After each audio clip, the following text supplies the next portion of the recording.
Hi, I'm Tim Mahoney from Troon Golf, and welcome to our Player Development Month. Our goal is to give you 20 more yards. I'm here with Damon Goddard from Amp Golf Performance. Yeah, so our goal in this one is to try to elicit a little bit more of the inner athlete in you and to build some athleticism in order to gain 20 more yards.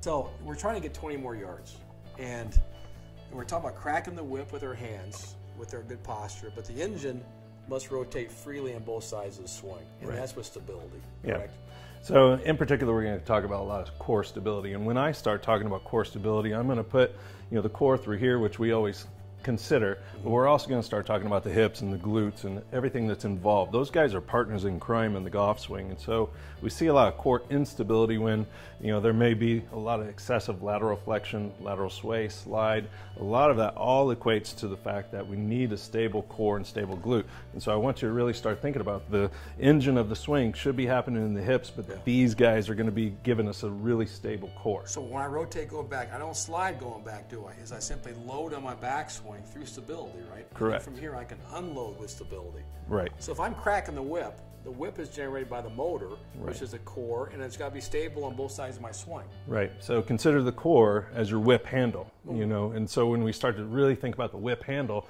I'm not just going to simply cast it out there. I'm going to produce it and then stabilize it. The rest of the whip starts to really do its job. Okay. And that's where the core stability starts to come from. So the whip handle's here, isn't it? So as I make my swing, as I rotate going back, if I just think about it, if I'm not stable, if I slide going back, it's physically impossible to crack that whip with my engine, correct? Right, and then we have to change a lot of things and build way too many characteristics. So core stability is important to allow the engine to turn freely on both sides of my swing for 20 more yards. Absolutely.